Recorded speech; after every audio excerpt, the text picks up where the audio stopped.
Hello friends, welcome back to my channel Paul's family লাইফস্টাইলে আবার আপনাদের একটা নতুন রেসিপির সঙ্গে স্বাগত। প্রথমেই জানাই গুড মর্নিং। সকালে কেমন আছেন? আশা করি ভালো আছেন, আমিও ভালো আছি।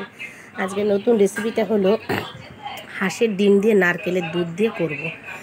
রেসিপিটা কেমন লাগে প্রথম থেকে শেষ পর্যন্ত আপনারা দেখবেন। তার জন্য কী কী মশলা লাগছে দেখুন। জিরে লাগছে, বেশি কিছু মশলা লাগে না। জিরে লাগছে, শুকনো লঙ্কা, পেঁয়াজ, এটা আমি একসাথে বেটে নেব। আর লাগছে হচ্ছে কি নারকেল আমি কুড়িয়ে নিয়েছি। এবার কুড়িয়ে নিয়ে এটা আমি শিলে বেটে নিয়েছি। মিক্সিতে বাটলে কি হয়, এটা পুরো পেস্ট হয়ে যায়, এটা চাপা যায় না। এবার দেখুন, এটাকে আমি আস্তে আস্তে করে চেপে চেপে নারকেলের দুধগুলোকে বের করে নেব। দেখতে থাকুন।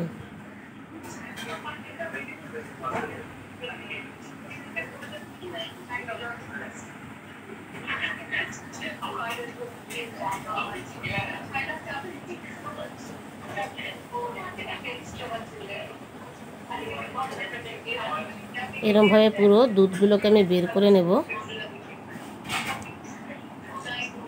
লাস্টের দিকে যেরকম থাকবে সেইগুলোকে আবার ছাঁকনির সাহায্যে আমি আস্তে আস্তে করে ছেঁকে নেব। এইটা ছাঁকনিতে ততটা করা যাবে না, হাত দিয়ে চেপে নিলে যতটা সুবিধা হচ্ছে আমার। ছাঁকনিতে পুরো একদম যখন লিকুইডটা বেরিয়ে যাবে সেই সময় দুধটাকে আমি ফাইনালি আর একবার করে ছেঁকে নেব। এরমভাবে আমি পুরোটা ছেঁকে নেব।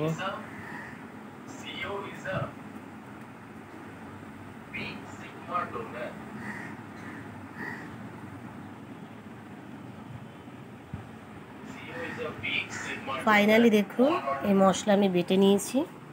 এই যে পেঁয়াজ, জিরে আর শুকনো লঙ্কা, পুরো পেঁয়াজটা মানে বাটিনি আমি, কিছুটা পেঁয়াজ আমি আবার ভেজে দেব। আর এই যে আমি ছাঁকনি দিয়ে পুরো দুধটাকে বের করে নিয়েছি, নারকেলের দুধটাকে পুরো বের করে নিয়েছি।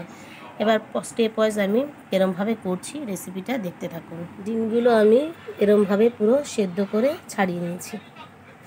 ডিম, হাঁসের ডিম সব মোটামুটি অনেকই বড়, এগুলো সব ছাড়িয়ে নিয়েছি আমি। এখন ডিমগুলো আমি ভেজে নেব। প্রথমে গ্যাসে কড়াই বসিয়ে দিয়ে তেল দিয়ে দিয়েছি। এবার আমি তেলটা গরম হয়েছে, এবার আস্তে আস্তে করে ডিমগুলো সব ছেড়ে দেবো। তেল গরম হয়ে গেছে, এবার ডিমগুলো আমি ছেড়ে দেবো। ডিমগুলো আমি একটুখানি মাঝখান থেকে মানে চারিদিক থেকে হালকা হালকা করে এরকম কেটে কেটে নিয়েছি। দেখুন, প্রত্যেকটা ডিম আমি এভাবে কেটে নিয়েছি।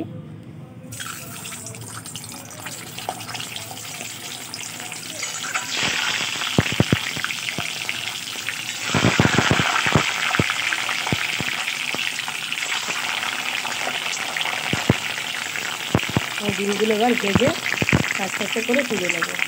ডিমগুলো ভেজে আমি তুলে নিয়েছি। দেখুন, এই যে ডিম ভেজে তুলে নিয়েছি। এখন আমি ওই কড়াইতে একটু তেল দিয়ে দেবো। কড়াই ডিম ভাজার পরে অল্প তেল ছিল, আর একটু তেল দিয়ে দিয়েছি, সেটা গরম হয়ে গেছে। এখন এর মধ্যে আমি তেজপাতা, শুকনো লঙ্কা আর জিরে সোমবার দিয়ে দেবো।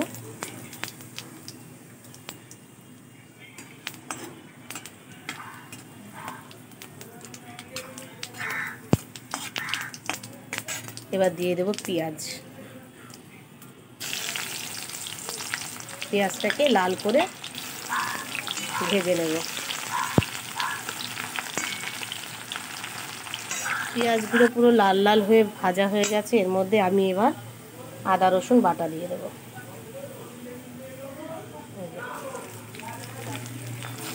আদা রসুন বাটা দিয়ে একটু নাড়িয়ে দেবো।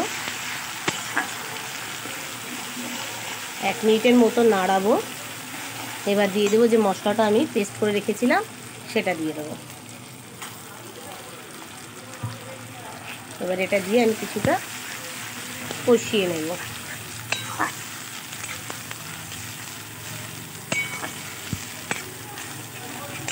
এর মধ্যে আমি 4টে এলাচ দিয়ে দেবো।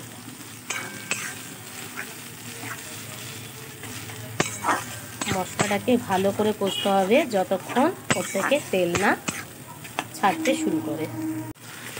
এবার দিয়ে দেব পরিমাণ মতন লবণ।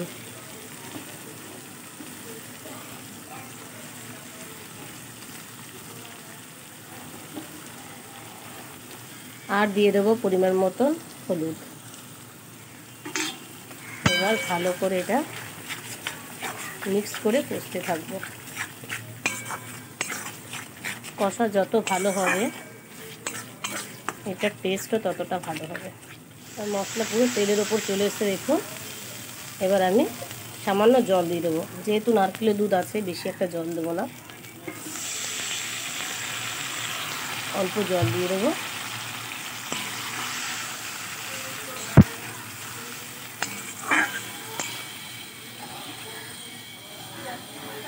এবার ঝোলটা ফুটতে দেবো। ফুটে গেছে, এবার আমি ডিমগুলো দিয়ে দেবো।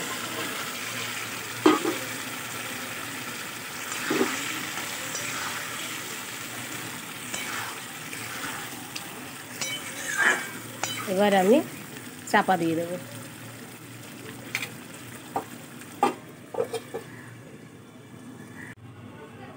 ঢাকনা খুলে এবার আমি নারকেলের দুধটা দিয়ে দেবো।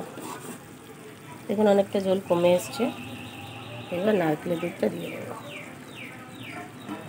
নারকেলের দুধটা দিয়ে কিছুটা ফুটতে দেবো।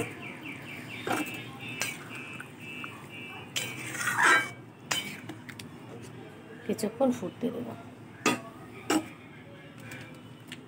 এর উপরে একটু শাহি গরম মশলা দিয়ে দেবো আমি। শাহি গরম মশলা দিলে একটু ফ্লেভারটা ভালো হবে। এবার এটা দিয়ে ফুটতে দিলে গরম মশলার গন্ধটা খুব ভালোভাবে মিশে যাবে। আবার একটু ঢেকে দেবো।